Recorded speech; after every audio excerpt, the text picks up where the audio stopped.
Xin chào các bạn. Hôm nay, mình sẽ đưa các bạn vào một cuộc phiêu lưu kỳ thú trên hòn đảo Tomoga của một cô gái tên Annie. Bạn có tò mò muốn biết những thử thách và những khoảnh khắc sinh tồn căng thẳng mà Annie phải trải qua không? Hãy theo dõi đến cuối video để khám phá hành trình đầy bất ngờ và những diễn biến kịch tính mà cô ấy sẽ phải đối mặt nhé. Đừng quên điều chỉnh âm lượng vừa phải và chọn chất lượng hình ảnh tốt nhất để có trải nghiệm tuyệt vời nhất. Bây giờ, hãy cùng mình bắt đầu câu chuyện. Câu chuyện diễn ra vào ngày 7 tháng 9 năm 2024. Nhân vật được nhắc đến có tên là Annie, một cô gái đam mê phiêu lưu và mạo hiểm. Quyết định thử thách bản thân bằng một chuyến du lịch đến hòn đảo xa xôi có tên là đảo Cồn Cỏ. Nhưng trời chẳng chiều lòng người, ngay khi vừa khởi hành, Annie đã vô tình bước nhầm lên một chuyến tàu điện, mà cô cứ ngỡ là chiếc tàu điện bình thường cô vẫn đi. Con tàu điện này trông rất giống một chiếc tàu cướp biển, nhưng lại được trang trí bằng những hình ảnh đáng yêu và ngộ nghĩnh, khiến cô hoàn toàn không nhận ra mình đã đi lạc.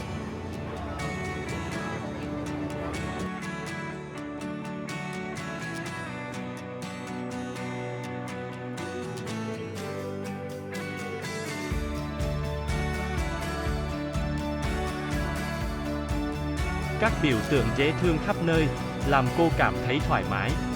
Tuy nhiên, ẩn sau vẻ ngoài ngọt ngào đó là một hành trình đầy giấy hiểm nguy mà cô không hề hay biết.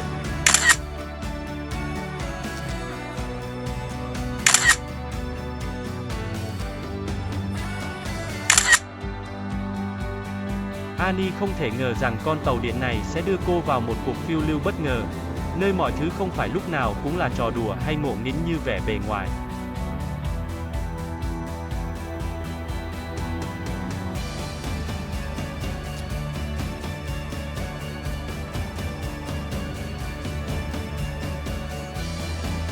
Tuy đã đi nhầm tàu điện ban đầu, nhưng Annie vẫn tự tin bước xuống bến cảng mà không hề mảy may lo lắng.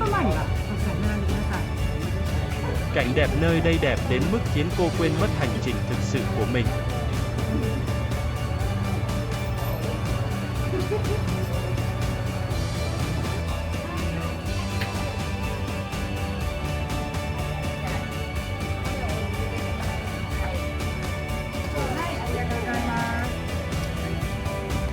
Annie đã vô tình bước chân lên con thuyền mà cô hoàn toàn không chú ý đến số hiệu của chiếc thuyền đó. Vậy, cô đã lạc đến đâu? Hãy cùng theo dõi video để khám phá nhé!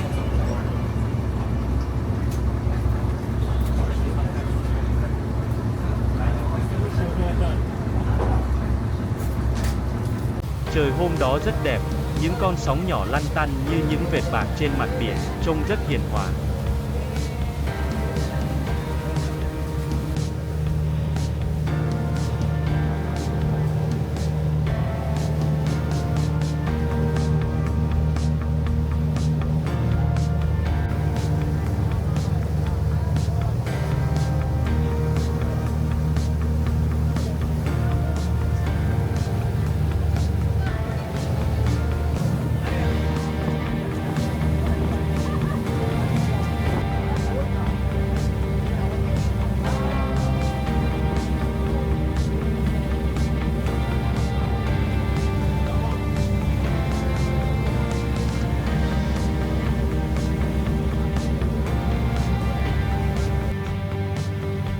Nhưng đột nhiên, thời tiết chuyển biến xấu một cách đột ngột. Những đám mây đen cuồn cuộn kéo đến, và gió mạnh tạo ra những cơn sóng dữ dội. Trước mặt con thuyền, một xoáy nước bí ẩn đột ngột xuất hiện, cuốn mọi thứ vào trong nó. Chiếc thuyền bị hút mạnh vào giữa lòng xoáy, và mọi thứ trở nên hỗn loạn.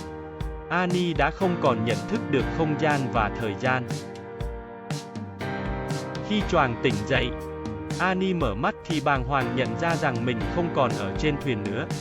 Thay vào đó, cô thấy mình đã ở trên một hòn đảo có tên là Tomoga. Đây là một hoàn cảnh thật trớ trêu. Nếu không ham chơi, có lẽ cô đã không lạc tàu, rồi lên nhầm cảng và bước nhầm chân lên chiếc thuyền không rõ số hiệu, để rồi được đưa đến hòn đảo này.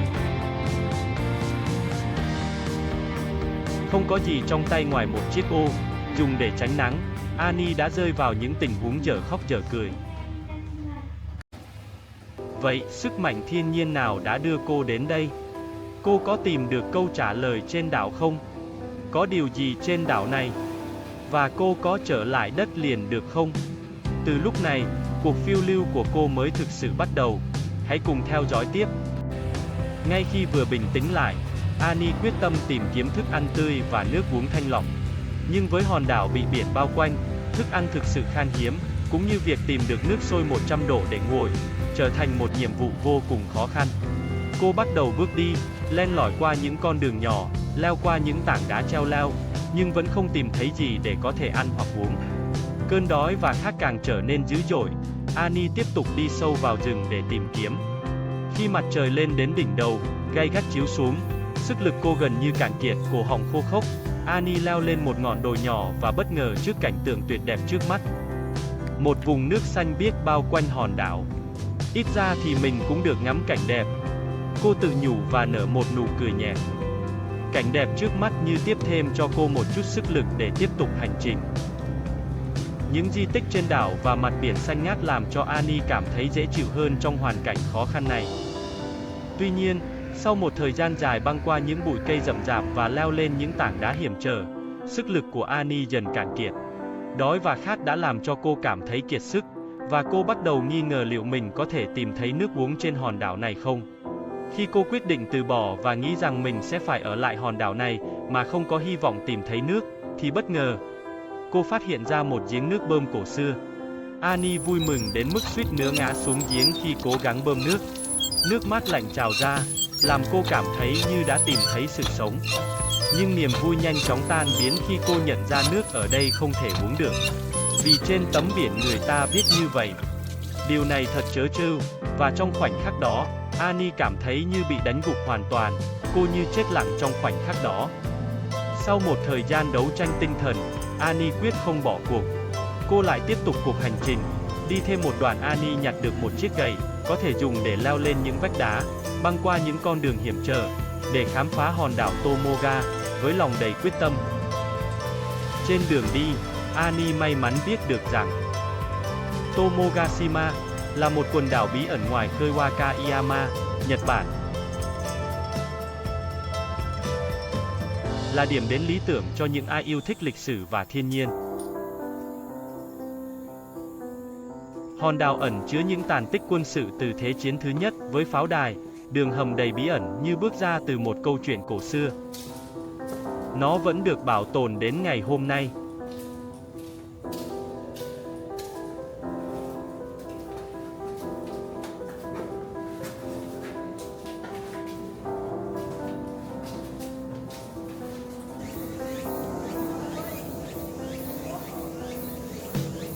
Khi đặt chân lên đảo, bạn sẽ bị cuốn hút bởi vẻ đẹp hoang sơ của các vách đá, bãi biển và rừng cây xanh mướt.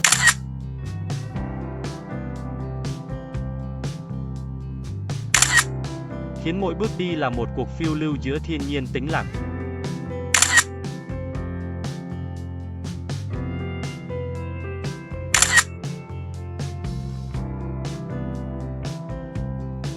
Chỉ mất 20 phút trên thuyền từ cảng Kada, bạn sẽ được đắm mình trong cảnh quan tuyệt đẹp và cảm nhận hơi thở của lịch sử Nhật Bản.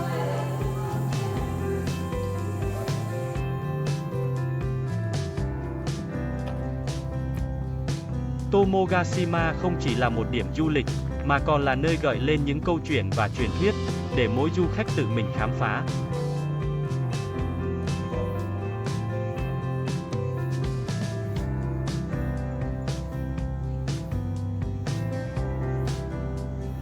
Tuy biết thêm được một chút về đảo, nhưng Annie vẫn rất đói và khát.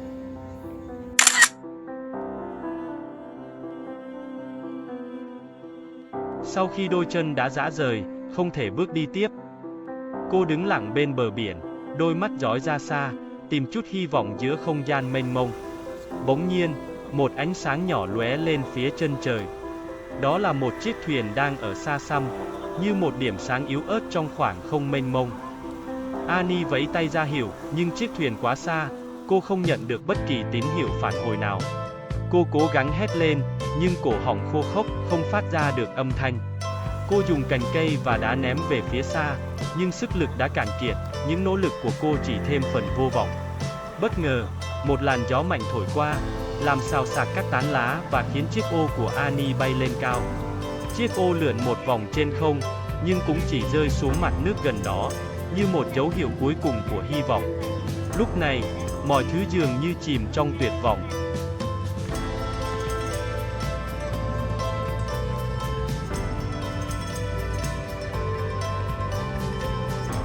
Nhưng may mắn thay, như nhận được một tín hiệu vũ trụ, chiếc thuyền tiến lại gần. Người trên thuyền nhìn thấy Annie, nhờ đó, thuyền đã chuyển hướng đến gần bờ hơn và cứu được Annie.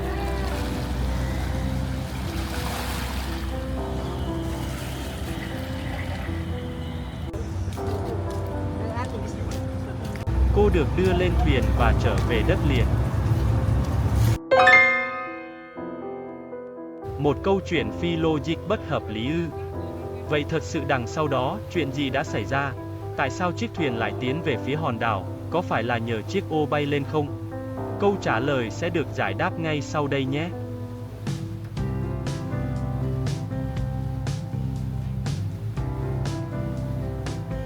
Thực ra, nguyên nhân chính là chiếc gậy mà Annie đã nhặt được trên đường. Mọi người có để ý điều đó không? Đó không chỉ là một chiếc gậy leo núi bình thường, mà còn là một thiết bị đặc biệt, được thiết kế để phát tín hiệu SOS đến thế giới bên ngoài hòn đảo. Khi mệt mỏi ngồi nghỉ bên tảng đá, cô vô tình làm rơi chiếc gậy và nó chạm vào một nút bí mật. Ngay lập tức, một tín hiệu SOS được gửi đi từ hòn đảo. Chiếc gậy, vốn là một thiết bị cứu sinh cứu, đã thực hiện chức năng của mình một cách hoàn hảo. Nhờ tín hiệu SOS đó, chiếc thuyền ở bến cảng gần đó đã nhận được thông tin và nhanh chóng tiếp cận hòn đảo để cứu Annie. Câu chuyện về chiếc gậy và sự cứu hộ đầy tình cờ này cũng khá thú vị phải không? Vừa đặt chân lên đất liền, điều đầu tiên Annie làm là chạy ngay đến quán ramen và gọi một bát mì nóng hổi. Sinh tồn trên đảo cũng không tệ lắm, cô cười, nhưng không gì bằng bát mì yêu thích của mình. Chuyến hành trình trên đảo Tomoga kết thúc tại đây. Một cuộc hành trình thật quá gian nan và vất vả. Lưu ý rằng câu chuyện này có thể không có thật, là một sản phẩm của tưởng tượng, chỉ nhằm mang đến trải nghiệm tốt hơn cho các bạn khi xem video. Vì vậy, hãy cân nhắc về nội dung và không học theo video nhé. Và tiếp theo, mời mọi người cùng theo chân Annie ghé thăm ngôi đền Awashima và đi dạo quanh biển Kada nhé.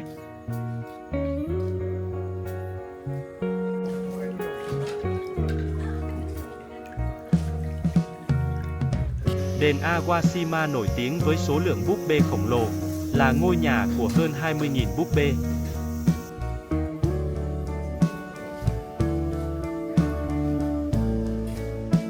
Nơi đây còn được xem là điểm đến mang lại phước lành cho sức khỏe phụ nữ và hạnh phúc trong tình yêu.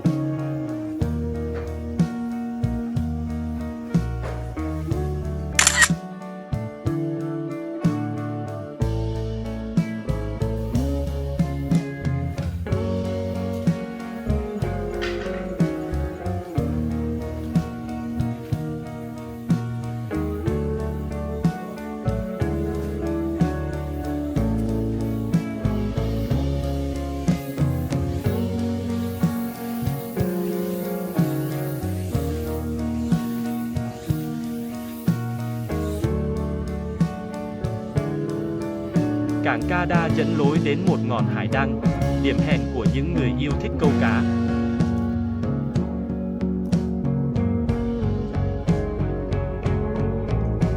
Khu vực này nổi bật với những bức tường đầy màu sắc vẽ hình các sinh vật biển. Biển Kada với một bãi tắm tuyệt đẹp cách đó không xa, với nước biển trong xanh và cát mịn. Du khách còn có thể thuê lều, trại hoặc dùng cụ nướng BBQ tại đây.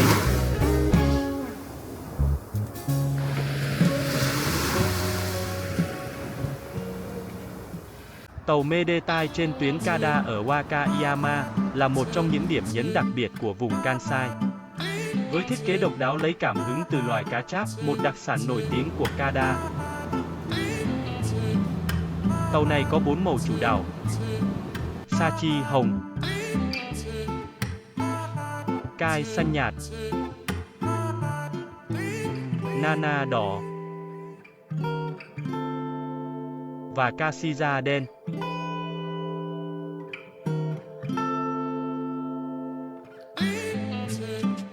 Mỗi tàu đều có 2 toa với những đặc điểm riêng biệt, từ hình dáng cửa sổ đến tay cầm, tất cả đều mang phong cách vui tươi và độc đáo, tạo nên một trải nghiệm thú vị cho du khách. Hành trình trên tàu Medellín không chỉ là di chuyển mà còn là cơ hội để thưởng thức nghệ thuật trang trí đầy màu sắc và sáng tạo. Cảm ơn các bạn đã theo dõi video. Hẹn gặp lại ở các video tiếp theo nhé.